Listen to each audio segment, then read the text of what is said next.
Okay, so welcome everybody. Today I've got a beautiful person here with me. It's our very first male interviewee. So what an honor. Thank you, Anthony, for joining us today. Yeah, thanks for having me, and thanks to you listeners for tuning in to today's episode. And yeah, super grateful to be the first male guest. I was about to say host because I normally host these things, but it's been a pleasure. Yeah. So, well, thank you. And for those of you that might not know Anthony, so you are a mindset and movement coach. You are also a podcaster yourself. Yeah.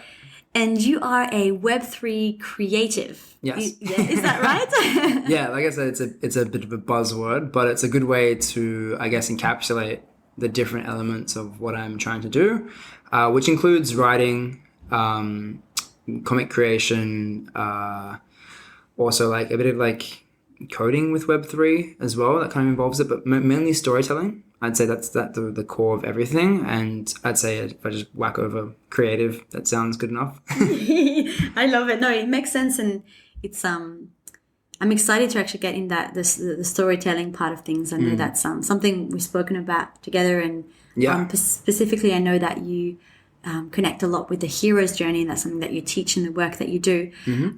So before we dive into your journey and flesh out your story, I'd love to hear a little bit more about where you came from, I should say. So could you share a little bit with us, a little bit about your cultural upbringing and any particular values or experiences that you feel shaped you as you were growing up? Yeah, great question. So my cultural heritage is Italian. So my mum was born over in Italy, in Rome. Dad was born here, but he's also of Italian background. So my grandparents on both sides are born in Italy. However, in our family, there is a divide between the older generation and the younger generation. So older generation would still be quite Italian in terms of their culture, in terms of their thinking, in terms of their values as well and our upbringing. They also don't speak English very well, so there's a bit of a block between the communication between the older generation and younger generation coming through, and so it's like my cousins and stuff. And the younger generation, I'd say, is a bit more Australian. Like we're quite modernized, so we wear flannels, we're wearing thongs, we're doing like shrimp on the barbecue. Like it's just it's like so it's really Aussie. My dad also has a really strong Aussie accent. It's quite funny, but he looks super Italian. So like you wouldn't pick it. If you spoke to him on the phone, you'd be like, okay, this guy does not match up. So it's pretty funny. So I'd say like that's our culture in terms of our religion growing up. So I was raised a Catholic, so baptism, all that sort of stuff on the sacraments, and so Catholic primary school, Catholic high school, and I grew up sort of Catholic too, in terms of my thoughts and my beliefs, but there were moments and times when I went to church where I just didn't feel like it resonated with me.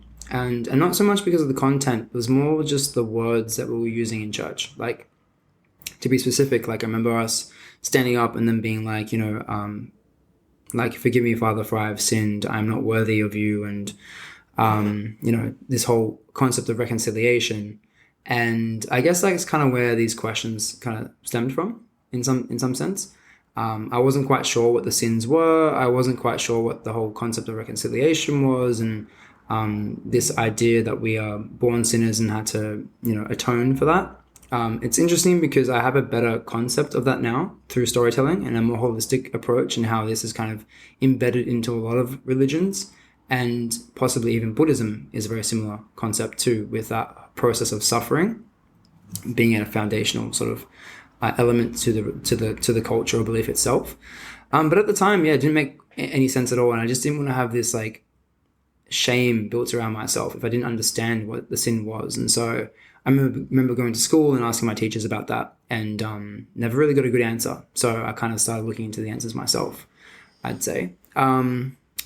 So that's a bit more of the cultural background. Does that answer the question? Absolutely. And thank you for sharing that. And I know for me, actually, Eckhart Tolle really helped me to kind of understand some of those messages from religion and different religions, and that concept of sin and all of that, which is it's a whole realm in itself. And, but thank you for sharing that. It gives a good overview. And also it's nice because we can relate, to parts of your story. I know for me, growing up with a French background and that in different cultures. So, yeah. So now,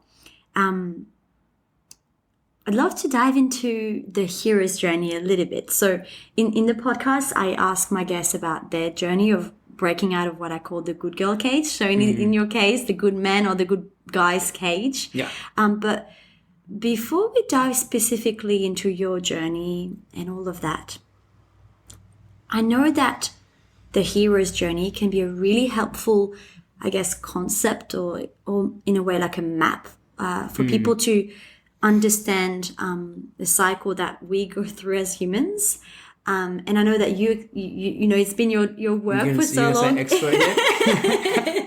We did have a little we actually recorded this before, and for some reason we had a technical issue, so we had to record it again. So we are being the hardest thing. We're being tested here. We're learning to just surrender to trust and to be patient. But yeah, I did call you an expert. You did. I'm like, you better call me an expert again. I'm like so Anthony, the hero's journey expert. Could you then funny thing with expert is I don't think I'm an expert in it, but I think possibly there's potential there because it's something I've been researching for a long time, and I mentioned to you since the age of 15 I've been quite involved with it, and I would literally see the world through the lens of the hero, and I think a lot of people do, and a lot of kids do. My little nephew definitely does, but maybe people stop carrying it out through their lives, or maybe they forget, or it's maybe not as highlighted to them. But yeah, like when I was watching Lion King as a kid, I was Simba. When I was watching Spider-Man, I was Spider-Man. When I was watching Batman, I was Batman. Like I felt like I was the hero character for a lot of my life, and I still do. I still think everyone is. I think everyone as an individual is the hero archetype, but that also means you're the villain too, and that's something that I think we've kind of neglected as in our today's society. We don't talk much about the villain, and so my thoughts about movies now, I'm like, I don't know, I don't think it's that good because the hero doesn't have a villain to overcome, which means they don't have this shadow part of themselves that they're trying to fight. It's just quite easy, and it makes the world seem like it's super easy, and we're not actually talking about the villain that lives in all of us and that part of ourselves that is the shadow side. And so before I guess I talk a bit more about the hero's journey, I think another influence of mine was Carl Jung, and that was more so about archetypes and the process of individuation, which is quite similar to the hero's journey, but that's another great one to look into. And then after Carl Jung, I got into this I watched this movie which I would recommend to the listeners as well, which is called Finding Joe. And that can give you a pretty good summary of the hero's journey if you wanted to get into more depth, because I'll probably just give you a brief cover of that right now in terms of the different steps. So if you're looking for more information, I would go watch Finding Joe, and that will give you, I think what you're looking for. And that's on YouTube, really easy to find. So the hero's journey, I guess we can kind of maybe use a bit of a parallel here, because we can relate a movie and our own lives, because it's how I look at it. So let's say, for example, the first stage is the familiar, I call it the familiar unknown. It's also the ordinary world. And so that's where you grow up. And so if you imagine your own life, you grow up as you wake up in the same bed, you're in the same household, you have the same job. And so this world to you is quite familiar. You feel safe, you feel structured. It kind of provides you everything that you kind of need, except it's probably missing creativity and a bit more love and passion and all these things that are a bit more of the feminine aspect. And so another clarification that I'll use before continuing is that we'll call the masculine side of things structure, and we'll call the feminine element creativity. That's also yin and yang. So the yang being masculine, the order, and the feminine yin. In olden languages, in olden stories, you had chaos and order. So to paint a better picture. So if I do say chaos, I mean creativity as well.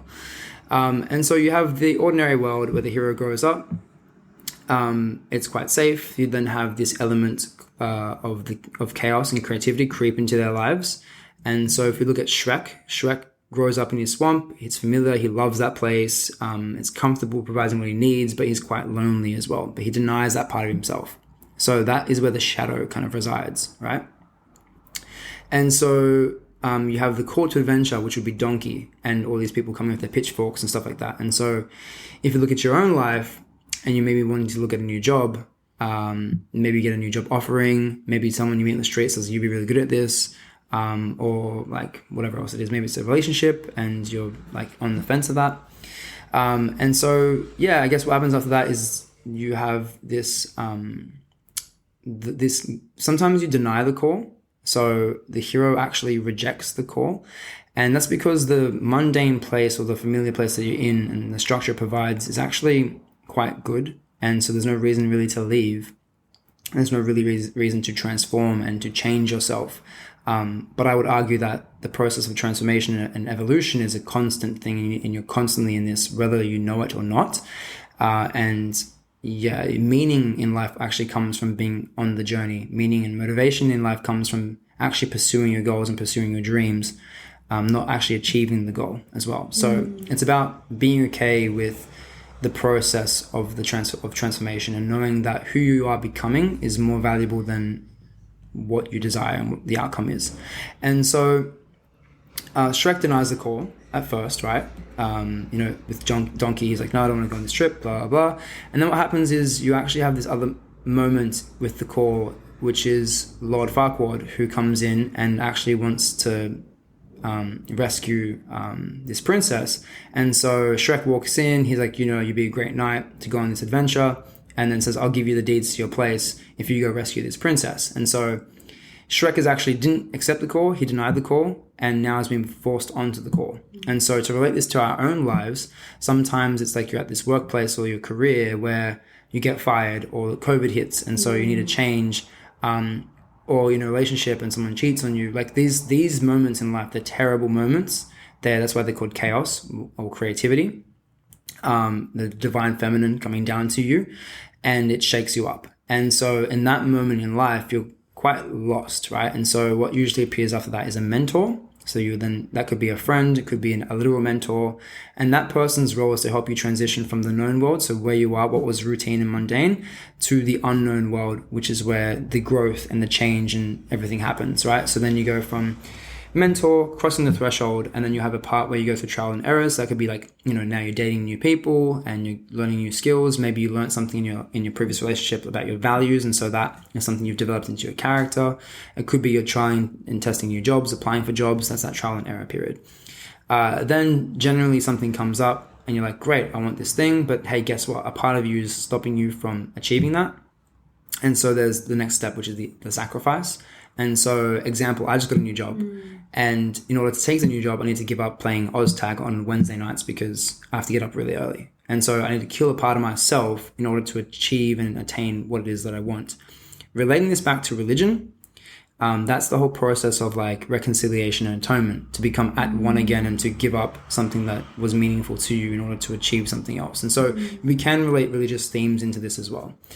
And then you have the death and rebirth. So now you've given up this thing, you have to kill yourself and a part of yourself. You're then reborn as this new version of yourself. After that stage, you then have this, it's called the ultimate boon. You have this gift again. And so now you have this, like, you finally got this thing that you wanted, and you've become a better version of yourself that you've identified with. And so it doesn't really stop there though. You then go back and you give that gift back to the community or to someone else on the journey. And so that's when the hero becomes the wise old man. But to be the wise old man doesn't mean that you go and impose your views on the world. Doesn't mean that you're like, hey guys, I got this new gift. Here's this new course and go do this thing and you become rich. It's actually, you're actually just waiting for people to approach you. And you're finding this in solace and solitude.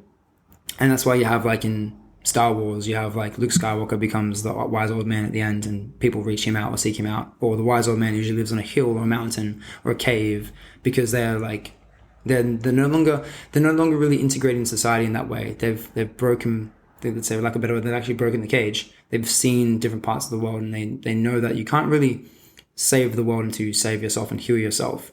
And that means not imposing your way on the world and actually allowing the world to be. And so there's different elements of the hero as the hero progresses in different stages of the journey too. Yeah, absolutely. Thank you so much for explaining this so beautifully, because I know personally it's so helpful to hear this, because as you were speaking, I could relate it to part of my life or things I'm experiencing or that I've experienced. And so I think that having this framework for all of you listeners, you might be able to identify yourself in a part of that journey. And then just kind of knowing that it's part of the process. So there's, for example, that death and rebirth. There's that meeting of the mentor. There's that denial of the call. It just kind of helps to make sense of our process. Yeah. And like, I guess a really simple one was COVID, right? Like I saw COVID as like having this lens, right? I'm like, when I look at COVID, I'm like, okay, this is chaos, this is creativity, this is the call to adventure for some people, right? It's like either we step up and change and enter this whole new world, this new way of doing things, or we just stay the way we were. And so it's going to test our character and everything. So, I feel like a lot of people have changed and shifted since then, because for a lot of people it was just this unknown random thing that now they've lost their job, or they now go into their hobby again, or whatever it is, right? So, it happens not only on an individual level, but can happen as a collective level. And so it's our collective values and our individual values that shape and shift and the character that it forms. Yeah, absolutely.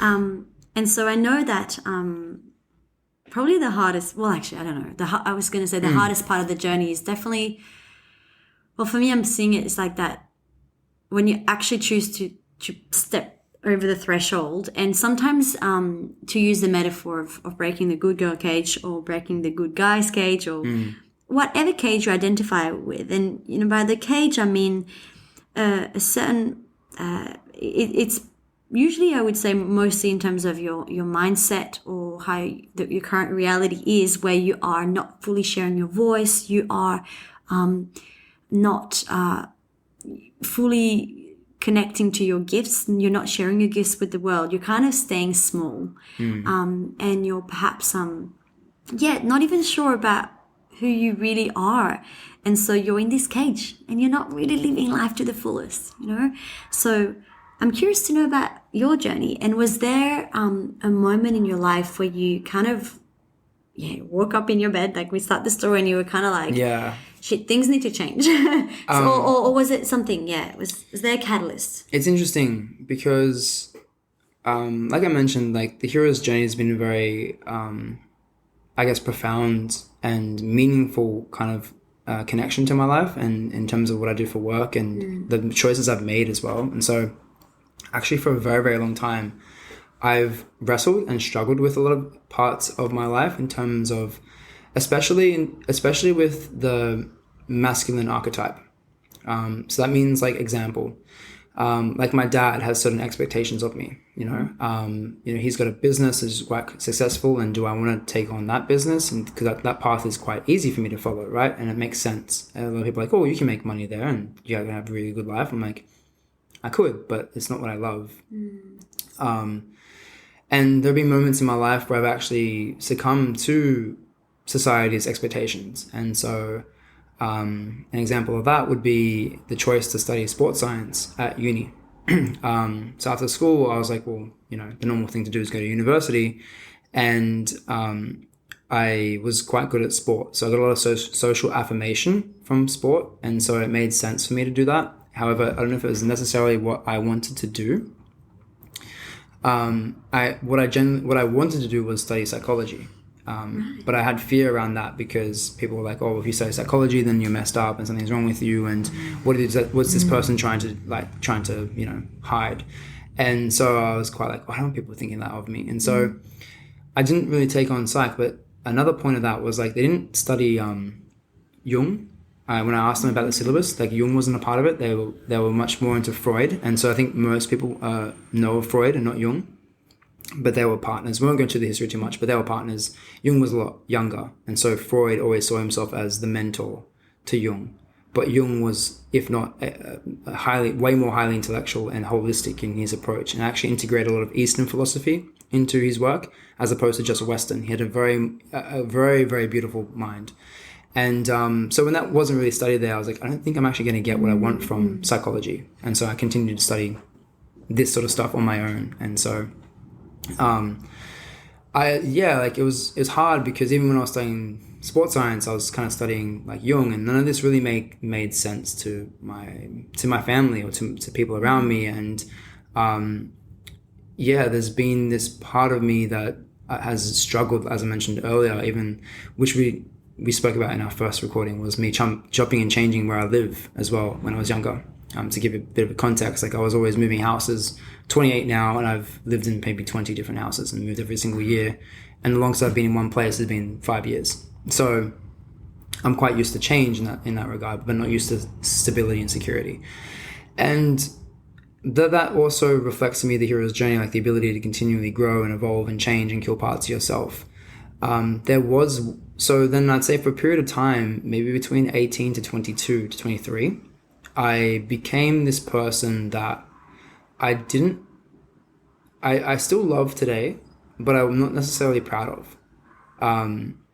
Like I remember when I was younger, I had these expectations. I was very heroic in terms of who I thought I could be, and like that meant I didn't drink, I didn't smoke, the way I treat people, I'd pursue my passions and my love, and I'd do things out of my values and all this stuff. Like these are traits of the hero archetype.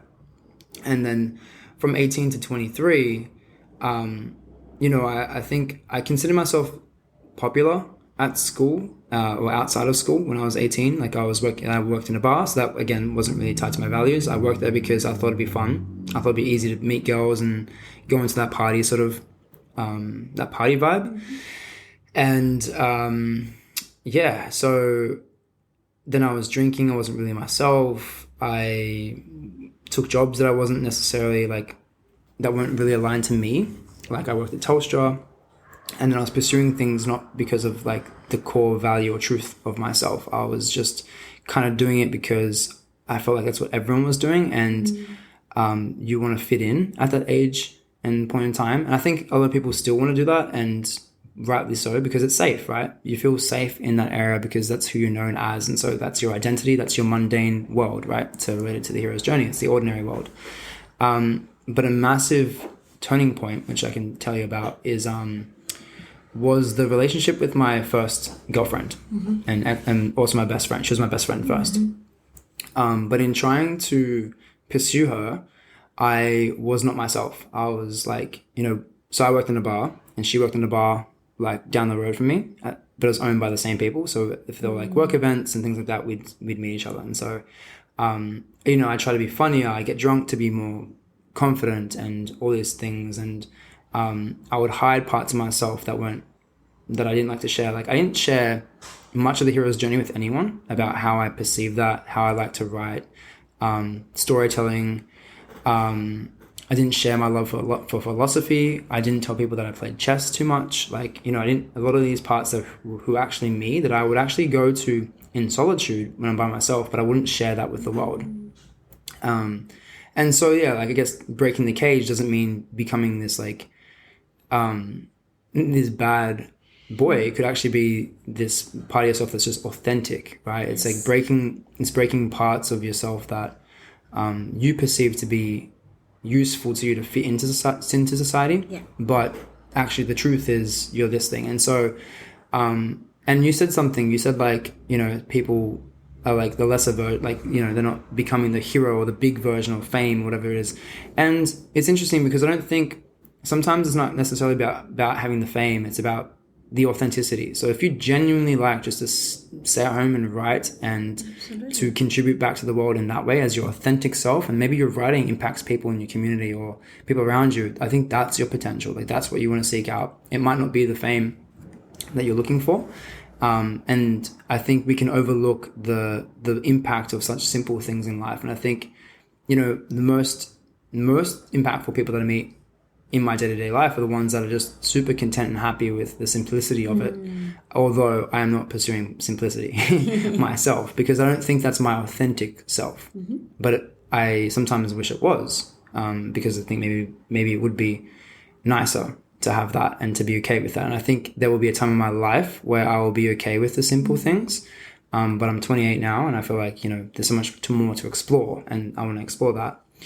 But essentially, we, back to my ex and I, we went on a trip together as best friends overseas. And I asked her out maybe 2-3 months before this trip, because I wanted to know if we'd be together on this trip or not. And we're going to spring break and then Mexico and in Mexico and then Peru and Cuba.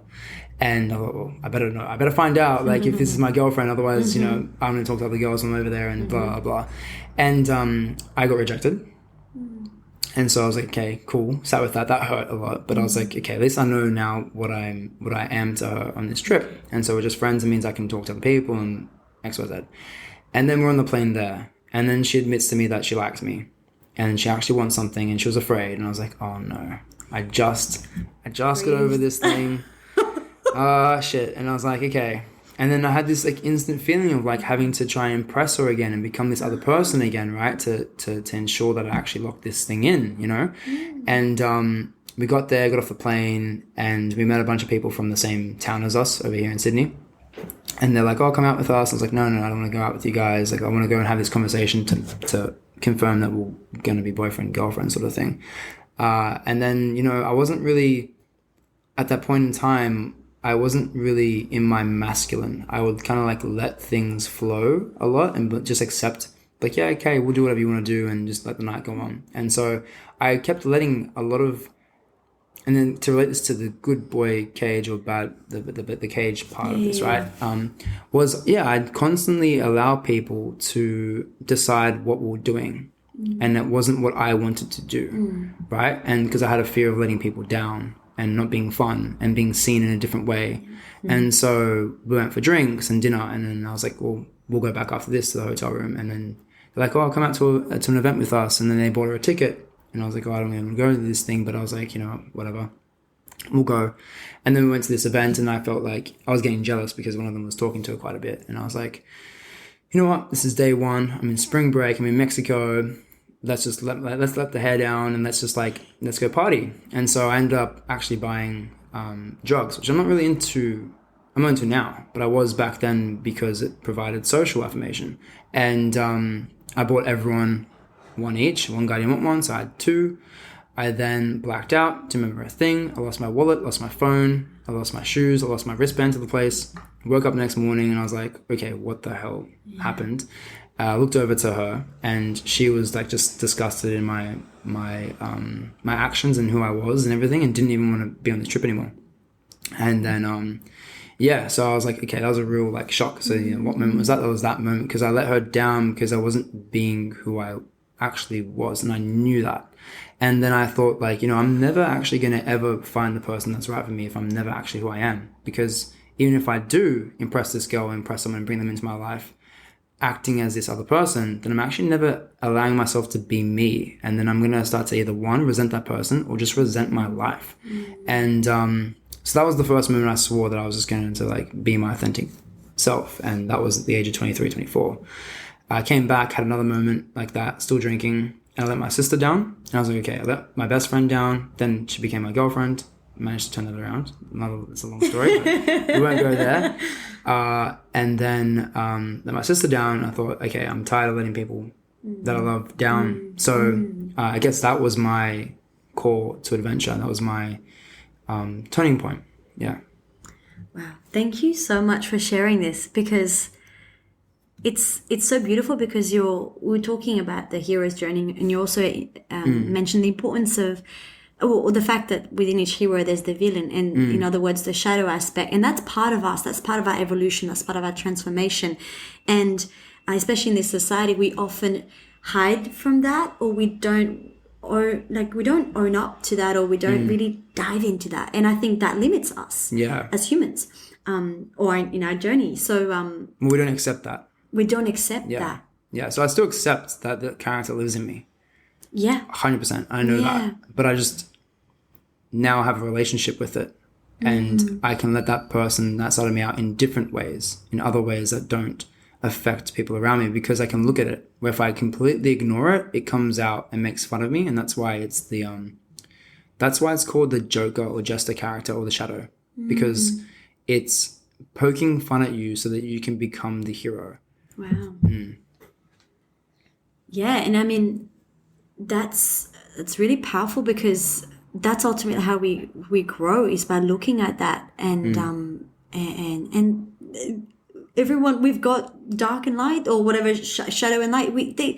And there's parts of me that I'm like, oh my God, and I still have a lot of work to do, because I would like shy, or like just kind of have a lot of shame around. I guess same with you when I was growing up, and I was like, I've never been a huge drinker. I love to have fun. I love to have fun. I love to dance. I love people, but like drinking just felt off. Yeah. And I did it. And then there's, and then that aspect of me that would come out that didn't really feel like me. And I know that I did things or just disappointed people, and it's just did things that weren't aligned with me. So, but accepting that and looking at that as part of us, as part of our whole, is so beautiful. So thank you so much for sharing that. Yeah. I'm curious to know then, in the hero's journeys, there's the part where you meet the mentor, or also in terms of the yoga philosophy, I think of it as learning practices or tools, anything that helped you to then, go through that process of the death and the rebirth. Was there something in particular for you at that time, or like a tool? In general? Yeah, or maybe, I know that young was a big impact for you, but you started early, but was this, did you meet somebody, or was there a book that you read, or I think... For me, it's actually, I'm really inspired by movies. Yeah. Like when I watch down and watch a movie like The Lion King, as we spoke about earlier, like, it's taking the lessons from that and seeing that every single character in that movie is actually alive in me as well. And that's they're all metaphors, right? They're metaphors for different characters that exist in the world. And yes, they exist in people externally to you, but they also exist internally, because we're all human. And so what I can find in myself, I can find in others. And so that's a big part of forgiveness too. And so like so the hero's journey and archetypes are the framework, that is the tool that I use to help me with my life. And so an example is like, if someone acts like Scar and is out to get me and maybe wants to, is serving their ego, right? As opposed to having my interest in hand. Then I can see that Scar's wounded. That's why his name is Scar. That person's wounded. And so I'll be like, okay, well, that person who's doing that to me is probably wounded. And, I don't need to take it personally. I can just take it as that's that character, that's their experience, that's their journey, and they will have their own hero's journey and own story where they can become the hero again. And so I have faith that everyone can find that part of themselves. And I don't look at that person and be like, okay, I'm going to now go out and get that person back, because there's kind of this like, just knowing of this story and knowing how the hero's journey works. And you're going to meet people like that. They're going to be like that in your life. But if you integrate the hero in you and integrate the light, because that's what it is as well. So to relate this to Lion King, is you have Mufasa, who's the golden lion, and you have Scar, who's dark. And Mufasa is when he's king, actually the sun shines and touches everything. And what the light doesn't touch is the graveyard, which is Scar's place. And so Scar is the unconscious mind, and Mufasa is the conscious, so the light. And so it's about bringing light to the darkness. And that's the process of alchemy. And alchemy is the process of turning metal into gold. And gold is a symbol of also of a lion, because it's this purity. And so that's why the sun is also gold in terms of storytelling. So there's certain themes in stories and in science as well that kind of relate this all together. And so I use that as a tool to kind of help me when it comes to dealing with relationships, or coming to like parts of like my career and how I approach things and what I do, to be quite blunt and quite frank with this all, like I used it for COVID. Like when I saw COVID happen, I looking at the world with a storytelling lens, right? You have, okay, I could imagine that I go, okay, who is ruling the world? Is it Mufasa or is it Scar? Just black and white for me. I can go like, what kind of character is ruling the world? And to clarify, Mufasa would be like, you know, everything's in unity, right? His philosophy is that we live in the great circle of life, that the antelope die, they become part of the grass, we eat antelopes eat the grass and all this sort of stuff, right? So there's this progression, this connection, and there's reincarnation, and it's circular, right?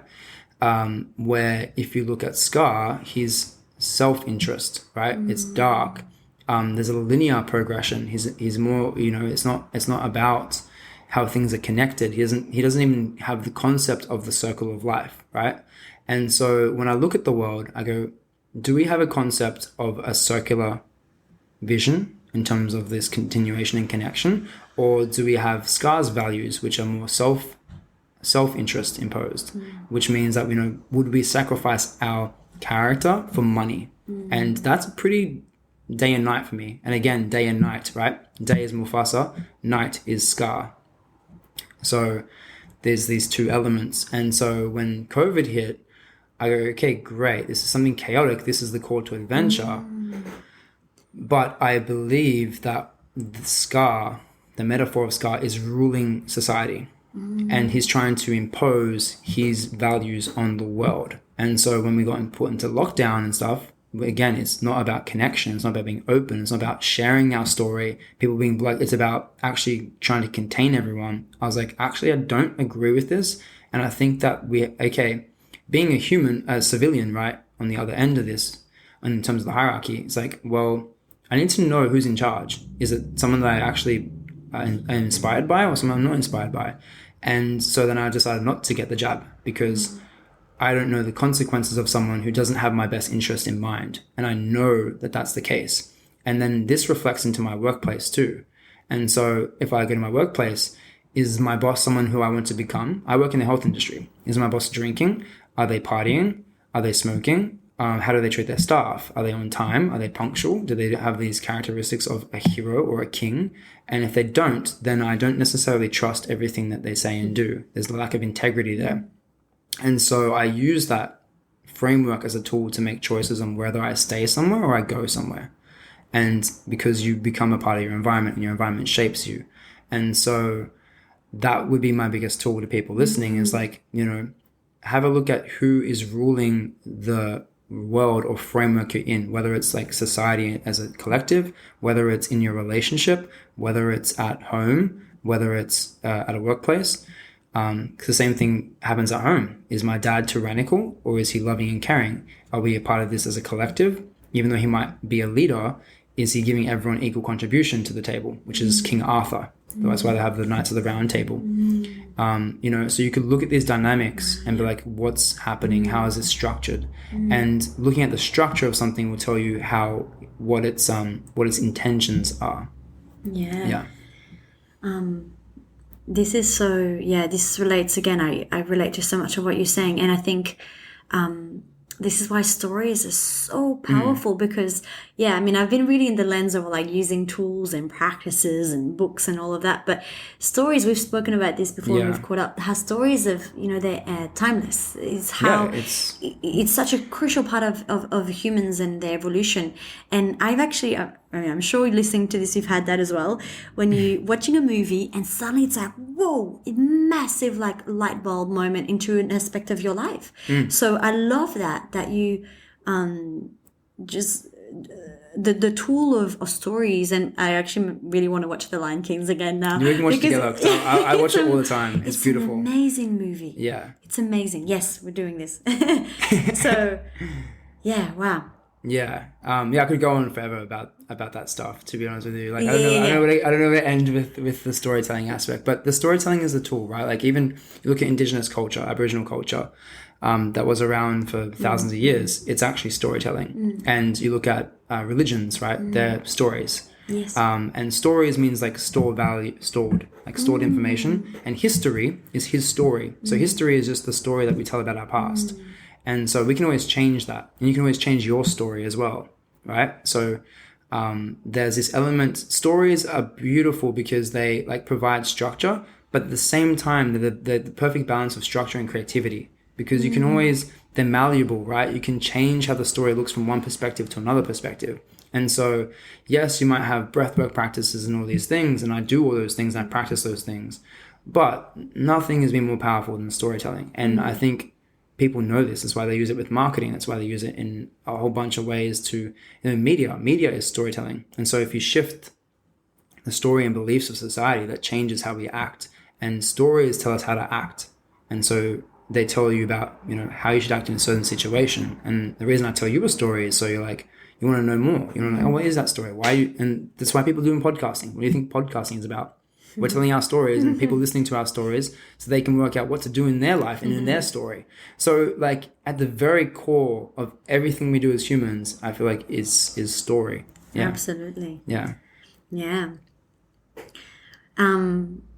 So thank you for all of this. And while we have a male on the podcast, yeah, okay. I thought we could, I'd love to pick your brain a little bit and just maybe shift a little bit out of specifically, I guess, your story. But I'd love to hear a little bit about your experience, and let's frame it in terms of relationships in particular. Yeah. We've spoken a little bit about this when we were preparing for this, but I'm thinking of the good girl, and we were talking about the dynamic of in a relationship, and I'm going to use myself as an example where my path in relationships has often been in a sense to try to be loved and try to be accepted by my partner.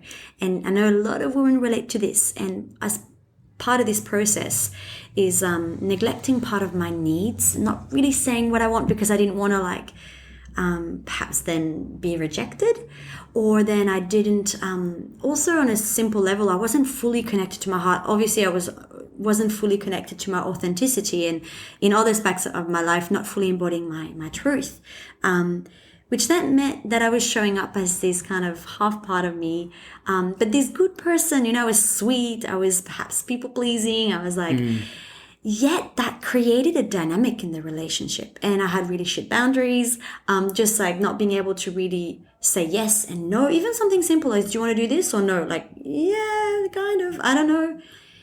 How have you experienced that in relationships? It could also be in friendships, or maybe in your work with your encounters with females. Yeah. How does that feel for you as a man?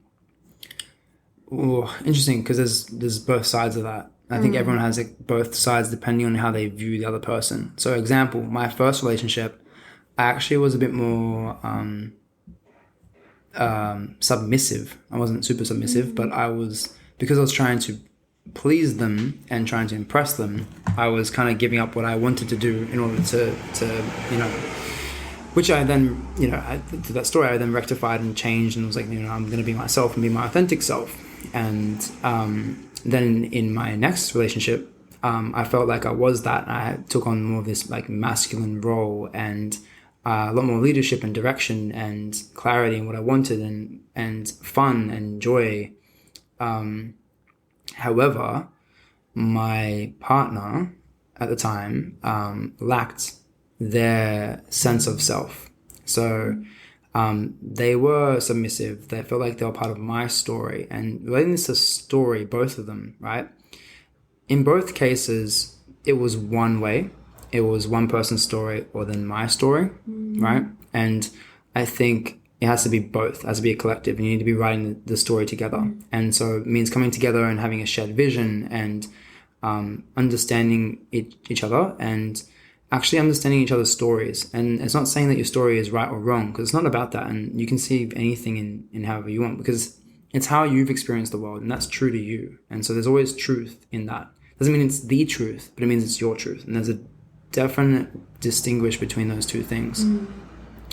And so, yeah, I actually didn't quite like that dynamic. I didn't like, and maybe some guys would, But I would also be careful of that, because those guys to me would be more representative of the Scar archetype. You know, someone who has more self-interest and serves their ego more, right? And maybe want someone there to help them with their needs and be there for them and be more traditional. And I think a lot of females are opposing to that. I think they're opposing and they're against becoming like, you know, it's just some guy's trophy, right? But at the same time, I do think there is a way of being a man where the female and the partner has her sense of self, but the man is in a more leading role. And I think that allows the female to be more creative. Example, like I could aim for success and aim for things in my life that provide my wife and my partner with the opportunity to do what she actually loves, as opposed to having her work a job that she doesn't also love, right? So there's different ways of perceiving that. But in my latest relationship, I felt like the lack of sense of self and the lack of not having boundaries and being so attending to my needs, and it felt like I had too much power. I had way too much power if I wanted to abuse that. And not that I would, but the reason I would rather end that than to have that there, because it didn't feel like it was equal. It felt like I could say, let's go on a trip this year and go overseas, or I could do this thing, and I could get yes anytime I wanted to. And that also reflected in terms of their sense of security, the way they approach things in social situations outside of that. And I'm like quite social, so I want someone to be like not as social, but able to hold themselves in social situations, so they're not too dependent on me as well. And so it's just character growth, and it doesn't mean that we can't work on those things together. By all means, we could work on those things together.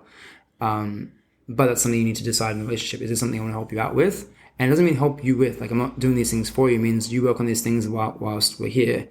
But it felt like it wasn't that case. So yeah, I guess it changes in each person to person. Yeah. Thank you for sharing as well. And as I was listening to you, I was like so motivated. This is why I have the podcast, because I feel like it's so beautiful when women do choose to really become their whole self. And I had to do that. Ultimately, that's a big reason why my last relationship ended, I feel. And becoming part of yourself, that meant like you spend time alone to discover who you are. Yeah, that was my journey. I think that's a big part of the process. Again, I think everyone's journey is different, everyone's story is different, but I think in some way at least is to come back to your heart, be in your body. A lot of us women, we're in our head, especially in this current society, I would say, and we're not connected to our bodies. So being able to feel your body, being connected to your body, be able to know when you want to do something, when you don't, who you are as a woman, what your values are. I've thought about this quite a bit. And something I've noticed with women is that I actually think that, okay, there's a fight for equality and a fight for this stuff, but I think like a lot of women are fighting to become equal to men in terms of the way that men do things and men perceive the world. And so it feels like it's not femininity. It feels like it's actually females putting on the mask of masculinity. And it's the masculine with a feminine, it's the masculine with a female mask on. And so it's like, just because there's female faces over this thing doesn't mean the energy behind this thing is feminine. And example of that was the Barbie movie. I love the movie. It was great. And it poked fun at males, and it's fine. Like it's poking, and exactly that. It's poking fun at the parts of the male character that actually needs to grow and develop. It's the Joker. It's the villain archetype, right? So that's why that is being poked at. And I go, well, fair enough, because we need to actually address these parts of ourselves. However, that doesn't mean that you destroy the masculine entirely. It means that the masculine has to integrate parts of the feminine, and the feminine needs to be integrated into today's society. And so what I mean by that, right, is it doesn't mean women have to go out and work these crazy ass jobs and pursue money. I don't think that's what we should be pursuing. Even as a man, I don't think that that's what we should be pursuing as a society. And that's a very masculine thing to do, to go hunt, to get more resources, to go do these things, right? I think what is needed is to have the masculine energy embedded into the feminine values. And so that means like family comes first, pursuing things at a steady pace so you don't burn out, having like enough time to rest and recover, to pursue things out of meaning and creativity, because females will be related to creativity. And so then you can go and act and be a man or be a woman pursuing your goals in life, right? This is a very general thing. Like you can, I think for all of us, we need to come back to our values first, which would, for me, is a feminine trait, a feminine thing, and then to act upon that in our masculine. And what I see at the moment is actually just people acting out masculine as a female, and like, that doesn't actually mean, it might mean equality in one way, but I don't think it's actually integrating the feminine. Truly, yeah. I hear you so much. And a big part of my process was then dropping into my feminine. For me, the masculine as well is the really logical part of the mind. I know this is what I need to do. Also the sense of the sense of safety, being resourced from outside things and from everything, being in control. I see a lot of us women and actually end up being really controlling and wanting things to be like that. But when we're able to drop into our feminine and really from an energetic perspective, this is why I love yoga as well, and all the resources to soothe our nervous system and to drop back and feel that sense of safety from within, then embody that natural femininity. And of course, within whatever gender you identify with, we have feminine and masculine, but yeah, it's like, we do have more, like, as a female identified person. Yeah, it's more like energy in that way, yeah. And I see that in terms of the world as well. I feel like we are actually, it's the feminine beautifully coming in with the masculine to come to this beautiful harmony where it's not like villainifying one aspect, or, you know, it's like both coming together. So it's coming together in harmony, and it actually maybe means the feminine destroying what's there and recreating and rebuilding, because the part of the feminine is destruction and creativity, right? Because they're both poles of that. And as opposed to the latter, which is just coming in and just taking over the masculine, but keeping a masculine structure, which is not any different, right? It just looks different on the outside, but on the inside it's the same thing. And so I think that's what's actually needed, you know. And looking at this as Barbie as a story, it was like complete denial of the masculine. It was making fun of the patriarchy. It was then Barbie denying that she even needed a Ken. But that's a very masculine thing. They created a matriarch which looked like a patriarch, where it had like females on top and males on the bottom, and then they had Barbie denying Ken's love. So okay, that is a matriarch. There's females there, but that still looks pretty much like a patriarch. You know what I mean? It's very interesting. I guess it's creating that division again. It's just flipping it around. You're just flipping the dynamic one way to another way in terms of a hierarchy, which is what we actually want to address, and same thing in a relationship, right? Do you want to now, if you are in a relationship with a male who's more dominating, do you want to become more dominating over them, or do you want to actually just have equal say or equal and a new way of doing things? And I think a new way of doing things is actually what's needed, not an old way with new people. You know what I mean? Absolutely. And it's like a job. Absolutely. I want a new boss. Absolutely. That's different, not the same. That has the same rules and stuff like that, and imposing and tyrannical. That wouldn't change anything. Yeah. In a way, there's so much I could say about this, and the whole Barbie movie. I love the movie though. It was great. Yeah, I loved it, and I think it had a great message, and I think we both agree on that. But it's just that interesting how it ended up turning out, and I felt this sense of like, I felt something was like, I don't know. And I guess for me, I look at things as well, really with the lens of yoga. And I'm like, for me, I'm like, are we going towards unity and oneness and that beautiful harmony, or are we actually going towards division? I think it's that part of like crossing the threshold, right? It's like it's come in the movies. Yeah, like I enjoyed the movie. It just, for me, it's not the truth. It's just a sign that we're heading into another direction, and it can go either way. I just think the outcome should be a bit more harmonious as opposed to disharmonious.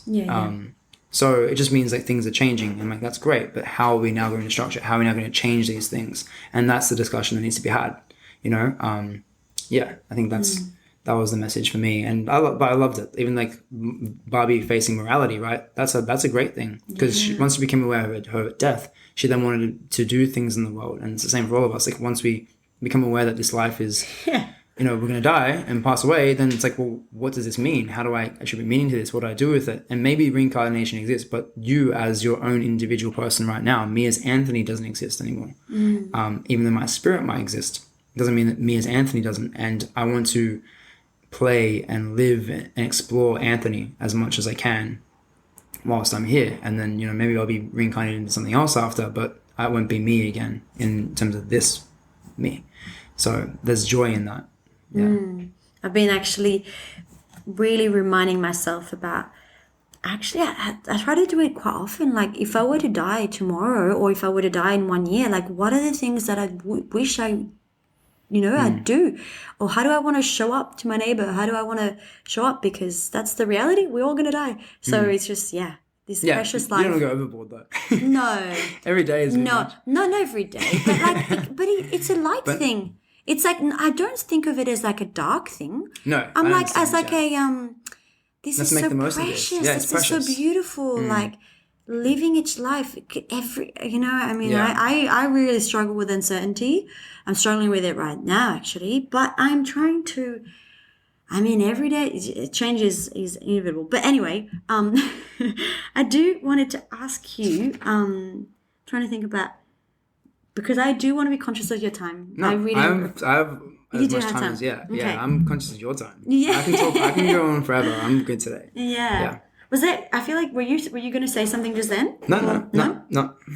Okay. So, in terms of this conversation, there's so much we can talk about. But in terms of this conversation, I do feel like we're getting towards the end. I did want to ask you though, because you have mentioned to me that Jordan Peterson's had a huge influence on you. He has, yeah. Did you want to share something about that, or? Yeah, I could talk about that. What part of that? Because there's a lot of. I know you listened to like all his podcasts twice. Twice too. I went deep. So after my first breakup, so this is the girlfriend that I had when I went overseas, and then got drunk and all that sort of stuff. After that, I was like, okay, one of my friends put me onto Jordan Peterson, and I listened to this episode, and this episode was like, it was everything to me. The first episode I listened to was, which is so cool, was his analysis of Carl Jung's theory and philosophy on The Lion King. Oh, that's like yours, made for you. I swear to God, I listened to that. I've listened to that so many times, and I was like, this is the greatest thing I've ever heard of, because like it was all these concepts and the ideas coming together in this, and Jordan Peterson's one of the most intellectual people in the world, if not the most intellectual, motivational sort of speaker at the moment. And it was incredible. So after that, I was like, I'm gonna listen to every podcast that he has, and I did. Got all his books as well, and it's really helpful for men. Like and it's helpful for females too if they want to understand a man's inner psychology. And so that's what we can talk about a bit if you wanted to, because like it calls you to be the best version of yourself, and he talks about responsibility and what it means to take on responsibility and meaning in your life. And after that, I was like, and it's things it's things that are true. And when you hear the truth like that, you resonate with it, and you're like, okay, I'm gonna do this. And so that gave me a lot of strength. It gave me a lot of strength at the time that I needed it, because I was like, well, what I was practicing and what I have still practice, it's not as conscious anymore. Like, and when you practice anything, right, like you're very conscious of it. It takes time to learn a new skill. Like when you're juggling, you're aware of your hands moving and the ball moving, and then all of a sudden you can juggle and you're just doing it, right? So it's the same sort of concept with the way you act in the world and the way your beingness, right? So I go, what is your beingness? Where's that coming from? Like, where can you find that part of yourself? Like, you're listening, like, how do I tap back into my authentic self? Well, then I look back at my childlike self, like who I was as a kid, like what was I into? What were my dreams? What did I believe about myself? What did I believe about the world? And what were the visions that I had? And, what did I like want to manifest? And a lot of those things was like, I imagined, so Rainy Days, which is the company that I now am building. I had that idea when I was like 14. like the name. I didn't know what it meant at the time, but I was like, oh, Rainy Days would be such a cool animation production studio, because like on rainy days you watch movies, you sketch. And I remember I'd be sketching and it'd be raining that day, so I was like, this would be a really cool symbol. And I was like, if everyone, imagine it rains, and every time it rains they think of my company. And that's why I was like, this would be so cool. And I have this if I was to get a movie into the cinema, I would like start the cinema with like the sound of thunder and rain. Like I was like, because it brings on that feeling, right? I was like, let's go watch a movie. Like, yeah. So you imagine being in the movies, and then all of a sudden, just these like thunders, like sounds happening, and I was like, this would be fucking epic. And so that's what I want to do. By the way, I'm putting a patent on that. Don't take that, please. I'd love to see that. Although I enjoy going there anyway. So, so I thought about like what were the dreams I had as a kid, and then I remember, it's funny because as a kid I loved the number 24. So for some reason, like my idol, one of my idols was Anthony Minicello. He was an Italian fullback for Sydney Roosters, the team I go for, but also the Blues. My favorite color was blue. And Anthony, the blue, was the blue wiggle. So like the color blue and me was kind of like hand in hand at the time. And I was picking up on these things. I was very into like synchronicities, or like looking at like things that maybe had no meaning, but I created meaning out of it. And I think that's what storytelling does. It provides meaning too. And so I went back to all these things. Like I was like, okay. And then the age of 24 was when I broke up with my ex at the time. And then I was like, okay, this is the kind of become a man. It's also the grew my hair out. So I grew my hair out because it was symbolism of that I'm going to dedicate myself to personal development and growth. And I'm not going to cut it until I become the man I want to become. And I got that from Jordan Peterson, because he spoke a lot about how in tribes they would have sacrifices and rituals. And when you do something, if you do an action with an intention, it sticks a lot more. Yeah. So rather than saying, oh, I'm going to do this thing, it's like actually go. That's why I get a tattoo. It will remind you of that thing. That's why in a lot of cultures, they would like slaughter a pig, and they would have an intention behind that ceremony or that ritual to manifest what it is that they were doing, because they act. So in order to manifest, you need your thoughts, feelings, and actions in alignment, right? You need 3 things. And that's true in stories and true in the human experience. You need a mother, a father, some female, male energy, and that creates the individual. So 2 things coming together creates a third. And so you need the law of 3.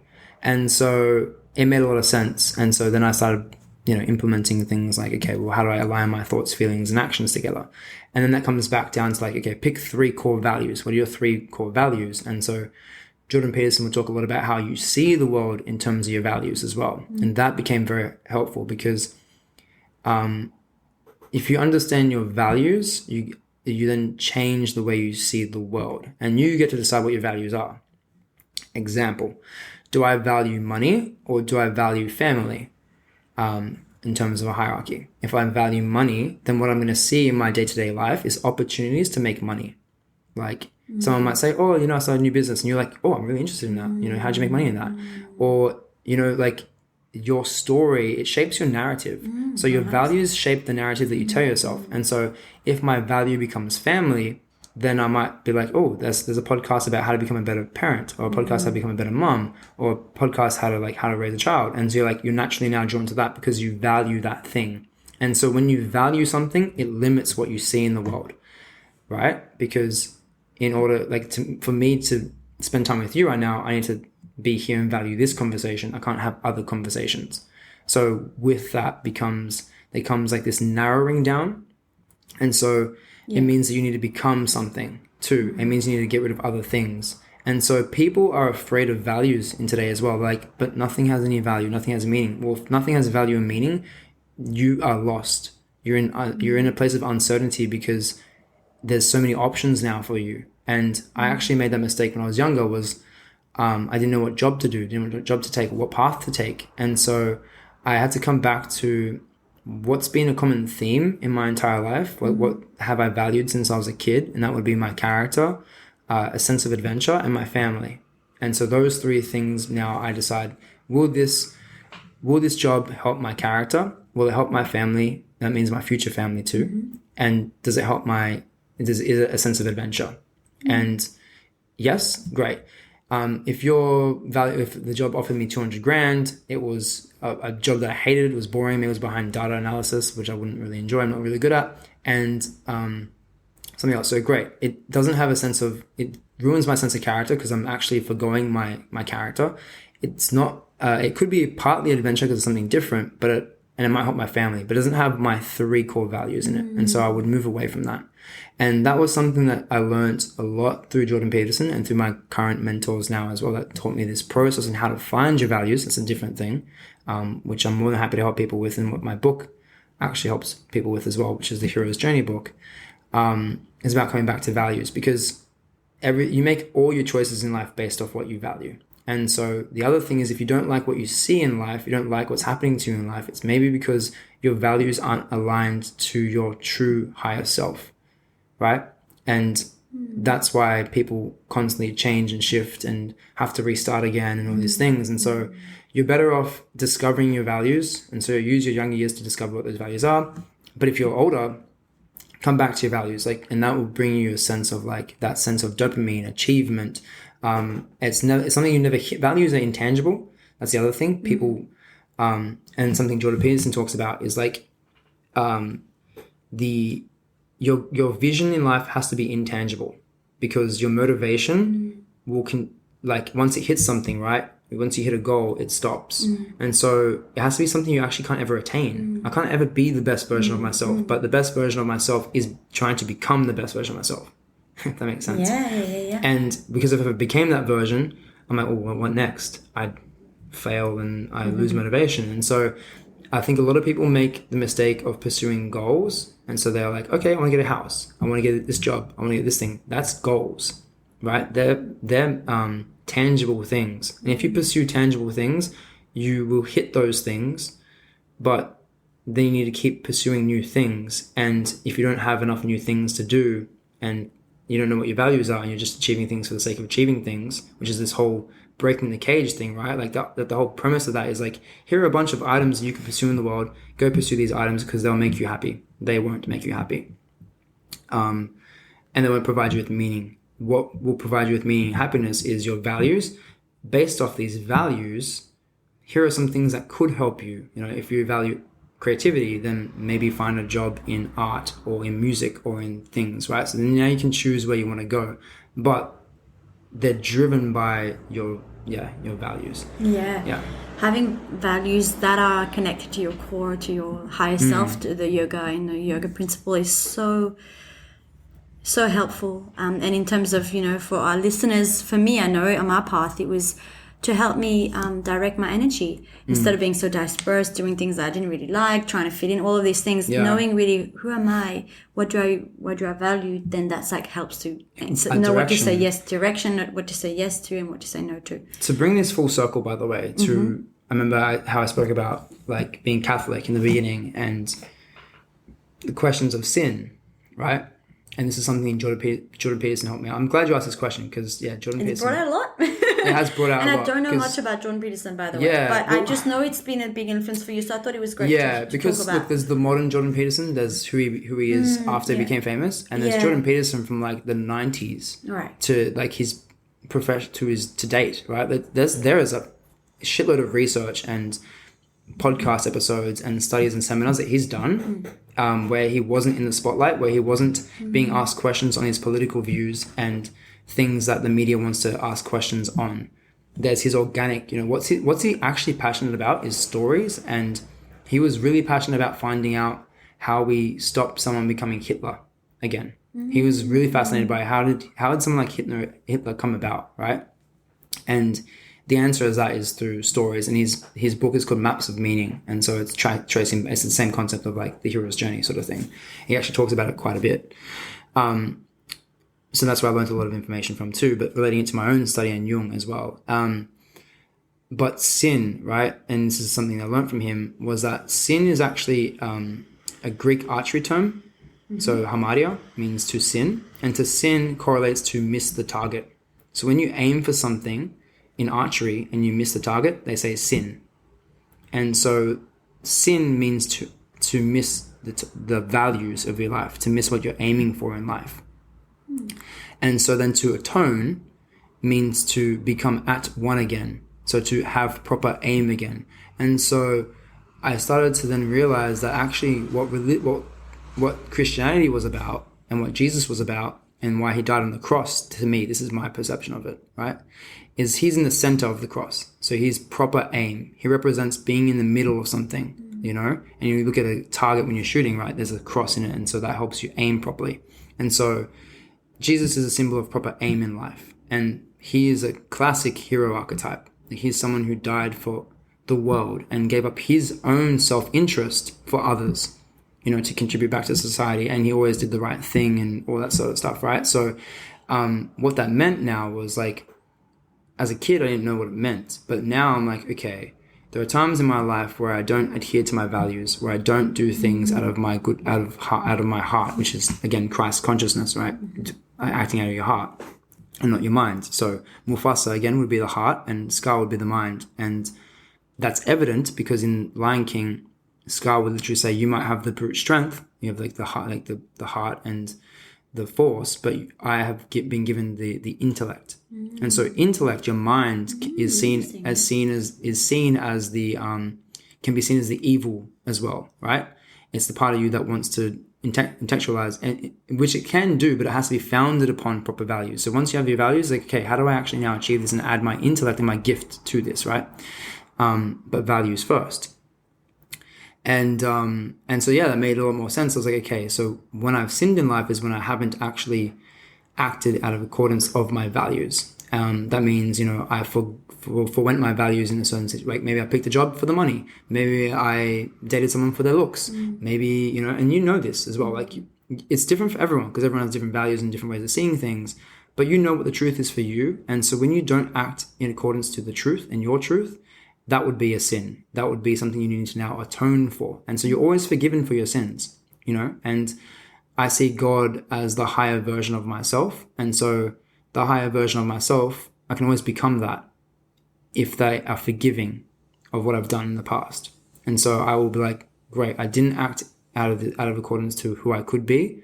I need to ask for forgiveness from my higher self.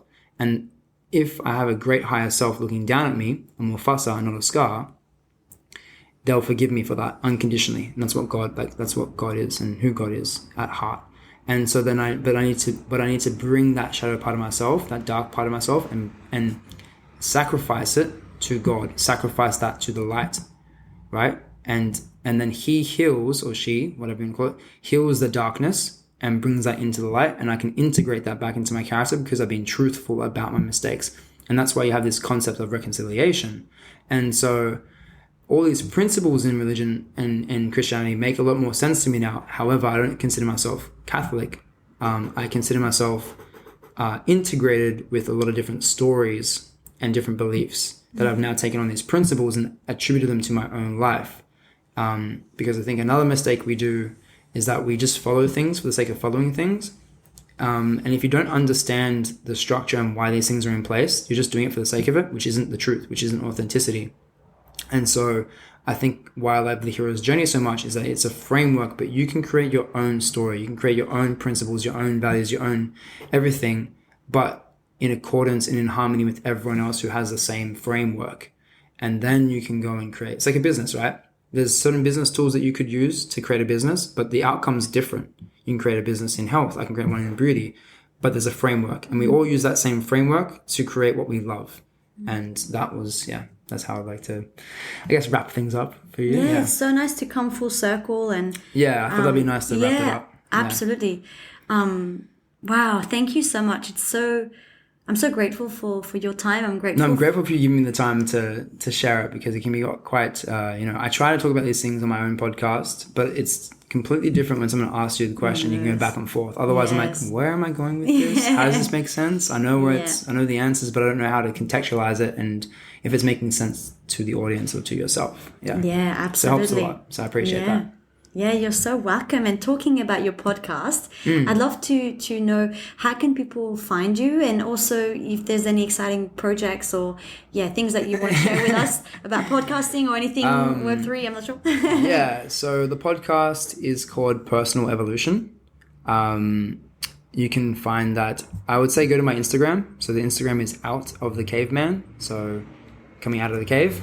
I'll link all of that. You can find everything kind of on there, like my links to what I'm working on. So I'm working on a comic book production company built on the blockchain. So this is where I create stories through comics, and they're at the heart of them is the hero's journey and this like deeper meaning. I feel like that's something I love to achieve, and that's what Rainy Days is about, is providing these sort of stories and meanings so other people can intake them. So it's adding that story element, but also not only my own stories, but publishing stories for others. So if anyone is a comic writer or a writer in general and wants to get involved with that, then they can as well. So we offer free publishing.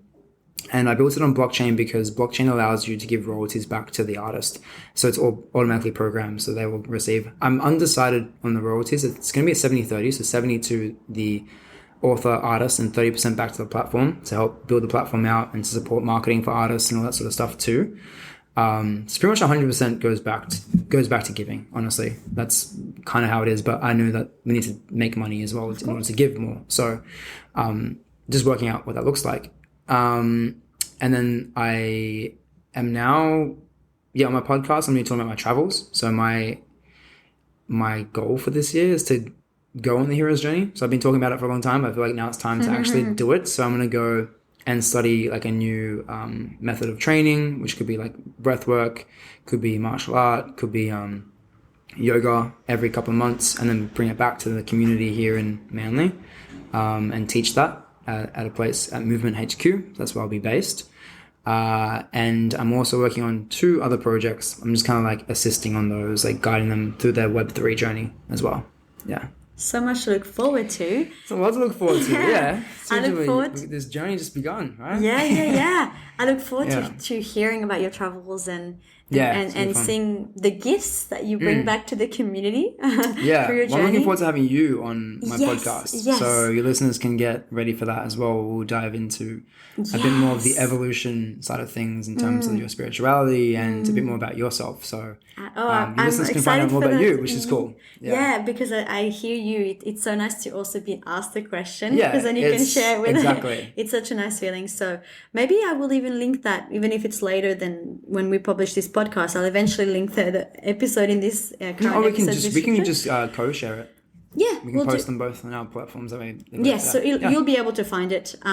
So that's exciting. Thank you so much again for coming. Camille. I appreciate it, and thanks you guys for listening. Thank you for listening. Yeah, and I actually just wanted to say thank you for your drive to constantly evolve and learn and make sense of things and teach that and bring that to the community, because it's beautiful and it's really helpful. It's fun. It's fun too. That's really what it is. I'm just having fun. I'm like, oh, what's his life with that? I'm like, oh, am I doing it for the people? I am doing it for the people, but it's fun too. And I think that's what like when you find something you love, you do it because you love it, and it helps both everyone and yourself. And I think that's a good way of avoiding resentment in your life. Yeah, 100%. So thank you, and thank you for all of you tuning in. I look forward to seeing you on connecting with you on the next episode. Take care. Bye. Hey everyone, thanks for listening to today's episode and for tuning into my podcast. From the bottom of my heart, your support truly means the world to me. If you enjoyed today's episode, if it sparked a new idea, connected you to the world, or simply gave you a greater sense of happiness, I have a small favor to ask. It would absolutely make my day if you could share this podcast with someone you care about, whether it's a friend, a family member, or a colleague. Simply send them a quick text with a link to the episode. Introducing them into something that you enjoyed would really, really help me and help the show out. So once again, thank you for your continued support and for being part of this journey with me. Until next time, take care and keep spreading those good vibes. And I'll see you in the next episode.